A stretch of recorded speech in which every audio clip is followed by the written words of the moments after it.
3강입니다. 3강에서는 여러분과 함께 르네상스와 초기 산업혁명, 근대화의 출발에 대해서 살펴보도록 하겠습니다. 자, 앞선 긴 기간 동안 이제 우리가 살펴본 것이 몇천 년의 시간입니다.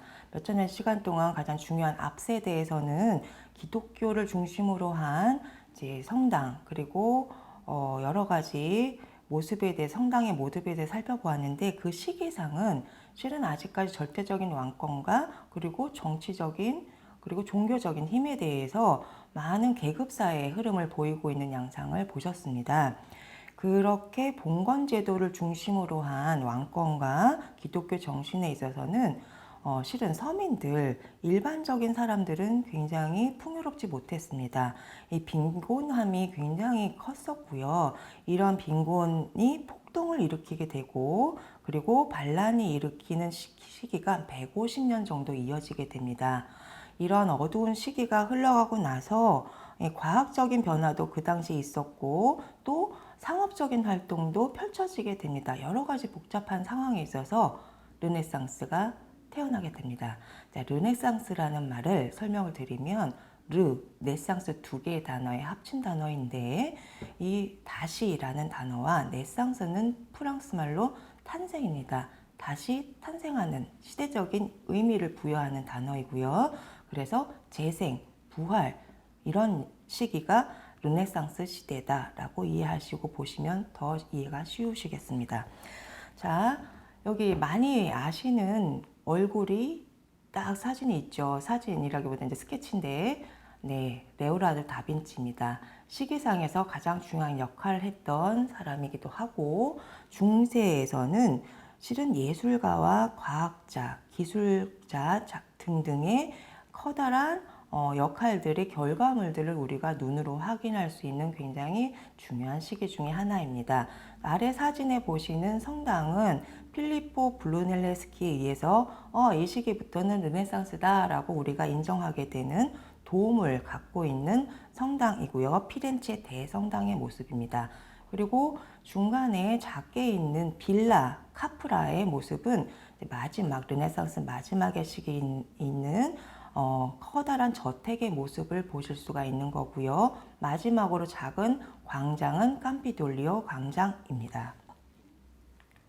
이제 설명을 드리도록 하겠습니다. 르네상스, 앞에서도 말씀드렸듯이 재생, 부활, 부흥을 뜻하는 르네상스 두 개의 단어의 합친 말이고, 인간 중심의 세상으로 조금 더 시선이 위로부터 아래로 내려오기 시작한 시기입니다. 그 사상과 합리주의가 발달하게 됐고요. 그걸 건축적으로 조금 더 포커싱해서 보게 되면은 필리포 브루넬레스키라고 하는 사람에 의해서 시작되게 됐습니다.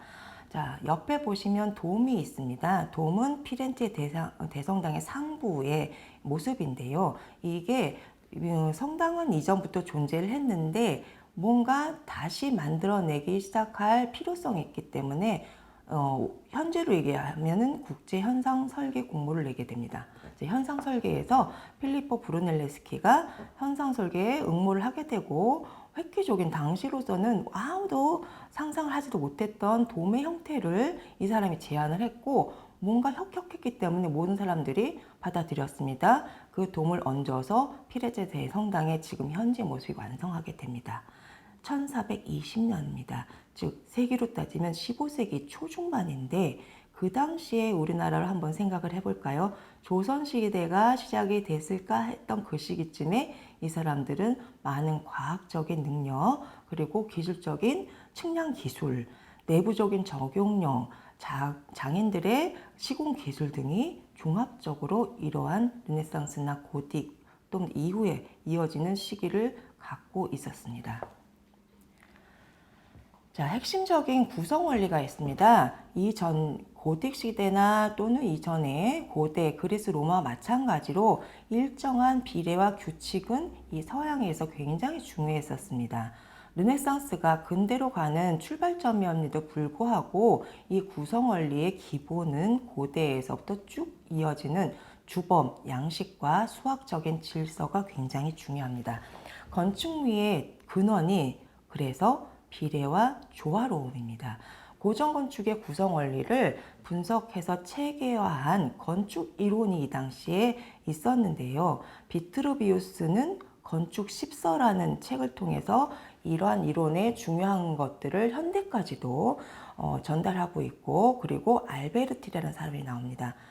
조금 후에 이제 스케치가 나올 텐데, 이 알베르티라는 사람이 쓴 건축론이 또 하나 중요한 건축 이론서이고, 팔라디오에 의한 건축 사서 역시 중요한 건축 이론 책 중에 하나가 됩니다.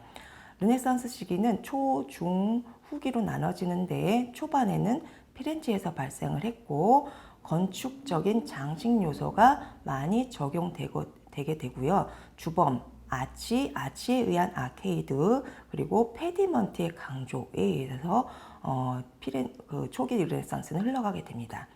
중반에는 전성기에 해당됩니다. 전성기는 역시 이탈리아의 로마를 중심으로 전개가 됩니다. 브라만테, 레오나르도 다빈치, 그리고 라파엘로와 미켈란젤로가 이 당시에 중요한 르네상스 시대의 중심적인 역할을 하게 됩니다. 여기 잠깐 레오나르도 다빈치나 라파엘로 또는 미켈란젤로는 예술인 또는 미술가 아닌가 하시죠. 여기에 대한 설명을 조금 후에 다시 드리도록 하고요. 이 사람들도 건축에서 굉장히 중요한 역할을 하게 됐었습니다. 자, 후기 르네상스 시대는 미켈란조에 의해서 유래가 됐고, 미켈란젤로가 후기 르네상스 시대를 마감하는 시대를 흘러가게 하는데, 후기는 역시 초기에는 아주 신선하게, 그리고 전성기에는 힘있게 들어가게 되지만, 후기는 모든 시대에 마찬가지로 매너리즘이 조금 흘러가게 됩니다. 팔라디오에서 고전주의 건축을 추구하게 된 이제 빌라 카프라만큼은 조금 예이긴 하지만, 후기 르네상스 시대까지 약 전체적으로 한 150년 정도를 르네상스가 흘러가게 됩니다. 자, 레오나르도 다빈치 나왔습니다.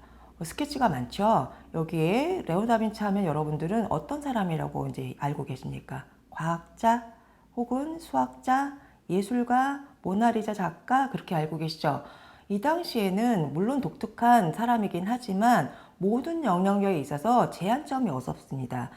자기가 혹시 궁금함이나 창의적인 능력만 있다면 모든 영역을 손댈 수가 있었다라고 보시면 되겠습니다. 그리고 장인의 기술에 대해서 조금 더 사람들이 인정을 하게 됐었고, 또 정치적인 또 경제적인 기반만 있으면 모든 것을 지금보다는 조금 더 쉽게 적용했던 시기가 아닐까라고 상상할 수도 있겠습니다. 자, 해부도가 있습니다. 레오나르도 다빈치는 과학이나 미술뿐만 아니라 의학에도 혁혁한 공을 내세웠습니다. 왜냐? 자기가 직접 여러 가지 발품을 팔면서 실험도 하고 관찰도 하고 그것을 기록으로 남겼기 때문에 이 다빈치의 능력과 또는 노력은 지금 현대에 있어서 많은 영향을 끼칠 수밖에 없는 수고로움을 이분이 했다라고 보시면 되겠고요. 물론 현재 남아있는 건축물로는 없지만 이 사람이 건드린 영역 중에 하나는 도시와 또 건축물입니다. 중간에서 보시는 이 돔 형식을 갖고 있는 성당 건축물 스케치 역시 레오나르도 다빈치가 많은 사람들의 영향을 받게 한 돔의 스케치에 해당된다라고 보시면 되겠습니다. 아래는 무기 또는 전쟁 기술을 할 수 있는 그런 기계적인 것에 대한 스케치입니다. 자, 르네상스 피렌체 대성당에서 르네상스가 시작됐다고 하는 이제 성당의 내부 모습입니다. 도면이 정확하고요. 그리고 돔의 형식이 아까 앞에서 봤던 돔의 형태, 단순했던 거하고는 조금 다른 뭔가 기계적인 작용이 있나라고 할 정도로 이 기초와 외부 마감을 분리해서 뼈대와 외부를 이중화를 시키는, 즉 입체적인 공간감을 드러내게 하고 있습니다. 이게 필리포 브루넬레스키가 혼자 연구한 그 누구도 따라할 수 있는 그 현상 설계에 당선을 하게 한 힘이었다고 보시면 되겠습니다.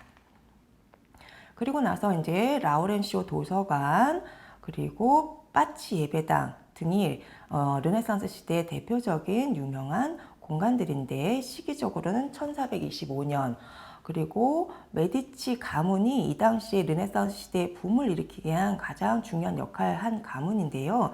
경제적인 기반에 있어서 이 건축물은 물론 돈이 들어가는 작업이기 때문에 이런 역할을 할 수 있는 어떤 왕권이나 또는 귀족들의 힘이 없으면 세울 수가 없는 그런 시기였습니다. 이 시기를 메디치 가문에 의해서 많은 궁궐 또는 무덤이나 또는 성당 그리고 도서관까지 공간으로서 이어지게 되는 역할을 했습니다. 강한 성당의 도움을 받지 예배당에서 뾰족 튀어나온 것에서 보실 수가 있고요. 또 도서관의 형태에서 장축을 보시게 됩니다. 이거는 어디에서? 바질리카식의 그리스식 십자가식 형태의 내부와 좀 유사성을 갖고 있는 형태죠. 아까 르네상스 시대에서 말씀을 드렸듯이 우리가 뭔가를 새롭게 창조하는 것은 굉장히 드물고 어렵습니다. 이걸 어디서 우리가 가져오면 사람들한테 조금 더 적응력 있게 좀 부담 없이 보여줄 수 있을까라는 것은 초기 그리스나 로마 이전의 시대부터의 전통성을 가지고 적용을 하면 굉장히 쉽기 때문에 공간적으로도 이제 들어오게 됐다라고 보시면 되겠고요. 자, 달라진 공간을 조금 갖게 되는 대표적인 사례가 있습니다. 성 로렌조 성당과 성 마리아 노벨라 성당은 이제 조금 르네상스 시대도 변화를 갖고 있는 것이구나라고 우리가 눈치를 좀 챌 수가 있습니다. 고전적인 형태를 그대로 들여다보니까 재미가 없어지는 거죠. 뭔가 좀 새로운 거를 해보면 어떨까 개성이 드러나게 됩니다. 그래서 아주 확실하게는 아니지만 조금씩 변형을 적용을 해가면서 이제 어떻게 드러나게 되는지를 보여주는 시기가 이 로렌토 성당하고 노벨라 성당에 의해서 보여지게 됩니다. 시기상으로는 그렇게 큰 시간상의 흐름은 아니지만 그래도 한 30년 동안 많은 사람들이 좀 고민을 하다가 적용을 해보고 건축물로 완성을 해보고 하는 시기라고 보시면 되겠습니다. 로렌조 성당의 내부와 달리 또 외부에서는 확실한 것이 비례와 균형, 이 모든 것들이요 수학적으로 계산에 의해서 그림이 그려졌다고 하는 게 놀라운 점입니다. 그걸 계산만 한 걸 이제 단순하게 비례 적용한 게 아니라 아름다움, 조형, 미까지도 적용한 게 노벨라 성당의 전면이라고 보시면 되겠습니다.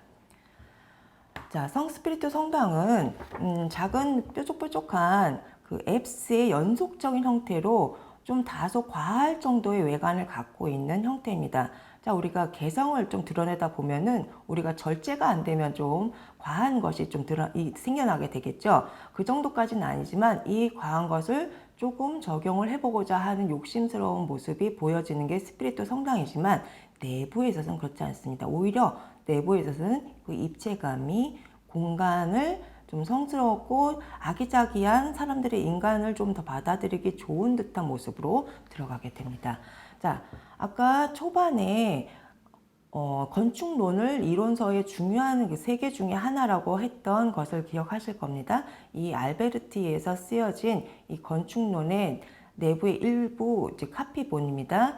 처음 4개 중에 처음 것은 표지이고요. 내부의 두 번째 것은 성당의 내부를 보여주고 있는 평면, 그리고 이제 일종의 무덤이죠. 무덤의 모습을 보여주고 있는 이 집중식 평면인데 그런 둥글게 있는 것도 하나 건축 평면을 기술하고 있는 것이 이론서 안에 있는 것이고요. 아주 제일 재밌는 것이 네 번째에 있는 사람 얼굴의 형태를 갖고 있는 작은 흐릿한 스케치인데 이게 전체 도시 외곽을 그리고 있는 스케치라고 보시면 되겠습니다. 자, 메디치 가문 좀 더 설명을 드렸습니다. 메디치 가문은 굉장히 좀 그 당시에 굉장히 큰 힘을 갖고 있는 가문이라고 보시면 되겠고요. 많은 건축물들이 이들에 의해서 로마 곳곳에 들어가게 됩니다. 미켈로토 다 바르폴레오라고 하는 이 사람이 이제 짓게 한 게 궁전입니다. 플로렌스에 있는 로마와 좀 다르게 좀 플로렌스 지역에도 리카르디 궁전이 들어가게 됐고요. 1440년 전후입니다. 그리고 1500년도에는 도나토 브라만테에 의해서 이제 지어진 템피에토 성당이고요. 이거는 이제 템피에토라고 하는 성당 옆에 작은 궁묘입니다. 궁묘가 성당과 함께 그 내부 중정에 집중식 평면으로 들어가게 되는데 1502년부터 1513년간 약 10년간에 걸쳐서 완공이 되어 있는 굉장히 현재로서도 관광지 명소 중에 하나고 형태상의 아름다운 균형미를 가지고 있는 대표적인 건축물입니다. 자, 미켈란조입니다. 미켈란젤로는 이제 물론 예술성이 뛰어난 그림으로도 유명하고요. 그 중에 건축에 있어서 두 가지를 보여드릴 수가 있는데, 아까 메디치 가문의 이제 궁의 일부에 연결되어 있어서 도서관이 증축이 되게 됩니다. 도서관 내부의 전실 모습을 보시고 있고요. 또 중요한 것은 캄피도리오 광장입니다. 이 수학적인 질서나 비례가 다 계산된 것까지 설명드리기 조금 어렵지만 다소 이제 몇 가지를 여러분들이 관찰할 수 있는 게 이 다양한 수학적인 질서에서 계산된 곡선적인 형태가 이 기마상을 중심으로 해서 펼쳐지고 그 선들이 세 개의 중심적인 중요한 건물들로 연결되면서 답답하지 않게 비스듬하게 틈틈을 내줄 수 있는 길과의 연결성, 굉장히 종합적인 시스테마틱한 광장의 형태를 미켈란조가 그렸다라고 보시면 굉장히 놀랍지 않을 수가 없습니다. 그리고 후기 르네상스의 대표적인 건축가입니다. 안드레아 팔라디오. 이 사람이 건축한 것도 이제 저택에, 지금의 빌라에 해당하는 저택인데요. 저택이 집중식의 평면을 가지고 있고, 이게 또한 놀라운 것이 어느 면에서도 과시욕을 드러낸다라고 볼 수 없는 네 면이 전체 다 정면성을 가지고 있습니다. 빌라 팔라디오에 들어가시면 일단은 진입하기 위해서 몇 개의 계단을 올라가셔야 됩니다. 올라가시고 나면은 작은 골목 같은 통로를 지나서 지금 현재로 얘기하시면 거실에 해당되는 홀을 만나게 됩니다. 홀에 각각의 전후 좌우에 동일한 평면을 균등하게 가지고 있고, 이 빌라 카프라는 약간의 언덕 위에 굉장히 넓은 부지에 위치하고 있습니다.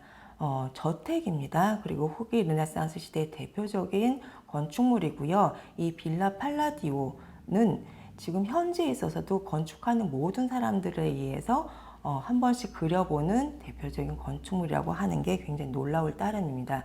지금 이게 15세기 중반부터 16세기 초반까지 흘러가는, 즉 지금 현재로 따지면 약 몇 년입니까? 약 600년 이상 전에 지어진 건물인데, 이 600년 정도의 시기 동안에 있는 르네상스 시대의 영향력이 현대에서도 막강하게 영향을 끼치고 있습니다. 자, 루브르 궁전입니다. 누구나 다 한번 가보고 싶거나 가보신 분이 많을 것 같은 루브르 궁전도 이 시기에 이제 대표적인 건축물 중에 하나고요. 루브르 궁은 왕의 궁이었지만 현재는 용도가 변경이 돼서 박물관의 역할을 합니다. 그 박물관으로서 조금 더 빛을 발하게 된 건 차후에 지어진 유리 피라미드 때문이긴 하지만, 이 궁은 르네상스 시기에 중요하게 건축된 건축물이고요.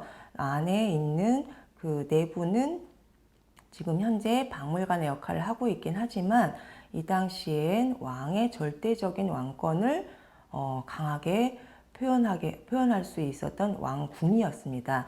그러니까 루브르 궁전이 이제 원래 왕궁을 역할을 쭉 하다가 나중에는 좀 베르사유 궁으로 이전을 하지만, 지금까지도 프랑스에서 가장 중요한 건축물들을 대라 하면은 이 루브르 궁전이 되겠습니다.